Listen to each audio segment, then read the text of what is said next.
Today I'm with Jennifer. Jennifer, how long have you been out here lost in the streets of Phoenix? About a year now. And are you currently using counterfeit fentanyl pills? Blues? Yeah. Yes. How did you get started with that? I got started in November when I got shot. And who did that to you? My ex-boyfriend. In the arm, you said? Yeah, it shattered my bone, went in the back of my arm and went out the front. So that's how it started, and the doctor prescribed you the prescription. Right. The real, was it Percocets? Yes. Mm-hmm. The real Percocets, yeah, right? The real ones. And how long were you on those? It only took a month for me to be on them. Less than a month, 2 weeks really. But then your doctor cuts you off, right? Right. From the prescription, and so you had to go to the streets to look for these counterfeit fentanyl pills. Is that correct? Right. They were around me everywhere anyways. How much were you paying for a pill back then when you started? About $10. How much are you paying for these pills now today? $2, $1. Some people are paying 50 cents. Yeah. Why do you think the price has dramatically gone down in such a short time? Just everybody has them. Everybody has them. Supply is... Yeah. There's more supply than demand. Everybody has them. Is that good or bad? Bad. Why is it bad? Because it gets more people on them. It gets more people wanting to use them. It's just readily available to everybody. Just to have, it's there. It's easier for people to try. It's already there. Including young people. Yeah. The youngest person I've seen is 13, and what preteen can't afford 50 cents, $1? I know my kids can. Scary. What Easily. Have you tried any treatment centers, anything at all? Not as of yet, no. I'm kind of just still on them now. I haven't tried to get into treatment. Like I said before, I did once go before, because I was doing the real ones and I got off of them for 7 years. But after that, I haven't gotten into treatment after that since then. I would like to, but I have kids. How many children do you have? 5. 5 children. What are the age ranges? 18 to 8. What if your 18-year-old started using these? How would you feel? I don't know. I don't know. Not good, I know that much. It's hard to imagine, right? But it's a possibility because I'm seeing young people out here. Huge. Especially the people she hangs out with and things like that, yeah. Huge. And I'm not there either, so. What's it going to take for you to be there for them? What's it going to take for you to get to treatment and regain control of your life?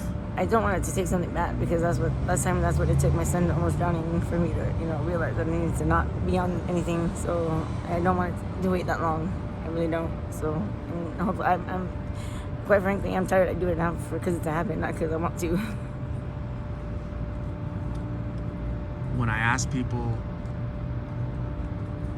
about treatment, they say, you know what? I don't consume these pills because it's fun anymore. I consume them now because I need them. If not, I feel sick. Yep. I feel, the It's withdrawals horrible. are bad. What do withdrawals feel like for you? Body aches really bad. It just is anxiety. Anxiety hits major. That's the worst ever. I hate anxiety, and that's what makes me go back on them every time. As soon as I start feeling anxiety, I don't want to feel it. But body aches and anxiety is the worst. There's Skittles. Have you heard of Skittles? Yeah. What are Skittles? Yeah, they're different color pills. They're stronger ones. Yeah, I know that much. Different color pills. When did you first see them? Actually, I was like literally a month ago. I've seen them. I wasn't around. I kind of stuck to the ones I had and the person that I went to, but I heard them talking about it. So when they got them finally, that's when I seen them. Have you tried them? No, I'm scared too. Because people have told you that they're stronger than the blues. And with the blues, what they do to me now, I don't want to try any stronger. I'm okay. Wow. Yeah. Is it the same price? Yeah, pretty much. I mean, a little, like $1 maybe more. It's not very big of a difference. People, if you know somebody who knows somebody, you'll get it the same price you get the other ones. And you're just scared to try them? Yeah, heck yeah. I've seen other people try them. I've seen other people OD on them. So I want to do that. With Halloween coming up, don't you think that it's a little bit dangerous? Yeah, you never know what they're gonna get. There's reports that I've seen. Gosh, I don't know. I think the state of Washington, they're making them in like chalk. Like, you know how chalk is a little bit thicker. You know, like bulky, kind of squarish, roundish. Yeah, they're not circle no more. They're not. Yeah, so that people can cut off little pieces and smoke them, and break them. Yeah. So kids might come across them and think they're chalk. And start touching them, and you know what that's the gonna powder be bad. like is gonna it's all bad. Just touching the powder for a little kid would be dangerous. Yeah, all bad. Yeah. So I have an 8-year-old. Like I said, he gets into candy like nothing. So that's horrible. That's scary, and that's really scary to think. Yeah, it's scary. It's awful to think that they're marketing towards children or younger people. Why? Because even my 9-year-old tells me, "Mom, what is this? Mom, what are they talking about?" Like, I'm like, "Wow, why do you even know what this is called? How do you even know? How do you even know about this? You know, it goes to show that that young, they're going to school and everything. You know." Where are they right now? With my mom. Your mom is watching all of your kids? Yeah. Thank goodness. When's the last time you talked to them or saw them? About a month ago. And I'm really close to them, so. You're really close to your kids? You miss them? You love them? The addiction is so strong that you have to be out here, unfortunately. Is that what it is? That's exactly what it is. Exactly what it is. I want to go back home so bad, but I can't. I don't want to feel the sick feeling. I don't want to go through that with him there, you know. So I know I have to go to treatment before I go back home, but to do that is kind of I don't know, it's scary. So, can you understand, like, people at home, they're gonna watch this and be like, they're gonna say, I don't understand that. Like, I don't understand how a mother can choose the streets over her 5 children. And they don't mean to judge, but it's hard for them to comprehend what you're saying right now. Right. Exactly. Because I would be the same way if I was in their shoes. I'd be the same way. Because I could never understand how a mom could choose drugs over the kid before. No, now it's hard. It's hard. That's how bad this drug is. What do you think needs to happen for you to regain control? Is there any steps that you need to take, or is it up to society? Is it the police? Is it your mom has it? Who can help you do what you need to do? My kids, probably. Really? Yeah, and they have been. So I've been leaning towards that lately, just in general, because when I do talk to them, they keep telling me that that's what they want. You know, they want me to go get help. They want me to go get help. So that's where I'm at now. I'm just at a crossroads right now in my life where I'm like, you know, do I go? Do I not go? Am I ready for this? Am I not ready for this? You know, and I know me and my mom don't have a good relationship, but it's because of the drugs.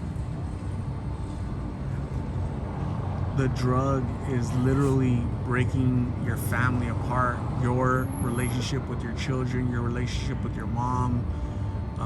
It's lots of danger out here. There are men that have bad intentions.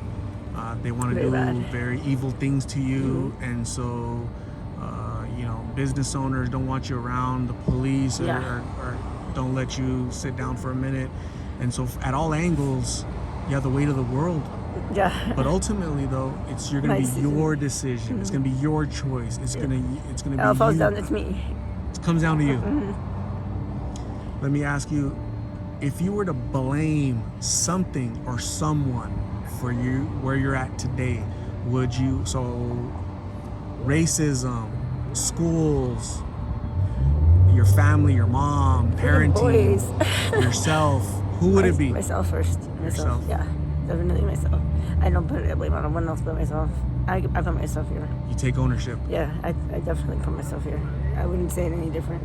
You know what? That's a really good first step. You're taking accountability. You're not laying the blame at the foot of your mom, of society, poor schooling, racism, that president, this president. Myself, I me. put myself here. I'm the one that got myself I can put right. myself. I put myself here. I can take myself out of it, and it's only my decision to do it. And I have to decide that. You're self-aware, Jennifer, and you know where you're at, and you know what you need to get out of here. I really like. I'm hopeful for you because of what you just said, that your children are getting together and having a little conversation with you and say, hey mom, we're getting older, 18 and on, and they know what's going on. So they're having a real conversation with you because they're trying to save your life. Yeah. Okay? Yeah. So Jennifer, I'm gonna say thank you very much for talking to me, sharing your story. It's a story of survival and also regaining what you've lost. Yeah. Because you've lost so much. The good thing is you've kept in contact with your family. Yes. They know where you're at. They know what you're struggling with, but they're hoping that today, tomorrow, next week, you go back. Yeah. Okay, kids, I'm here. I'm ready. I'm never gonna go back to that lifestyle. In the meantime, they should be proud that you have the courage to share your story, because your story is gonna save somebody else's life. Yeah. Okay? Yeah. A mom out there, a young person, somebody thinking about trying these. Yeah. A mom that's struggling with addiction to prescription pills. She's gonna say, you know what? I'm not gonna lose everything. I'm gonna get help before I end up out the streets like Jennifer, right? So I appreciate you. Please stay safe. I'm gonna give you my card with my number if you ever need to talk to somebody or a ride to treatment. Okay. Or call me and say, hey Art, you talked to me 6 months ago. I'm clean now. Okay. Let's do an update. Okay. Thank you, Jennifer. All right. Thank you.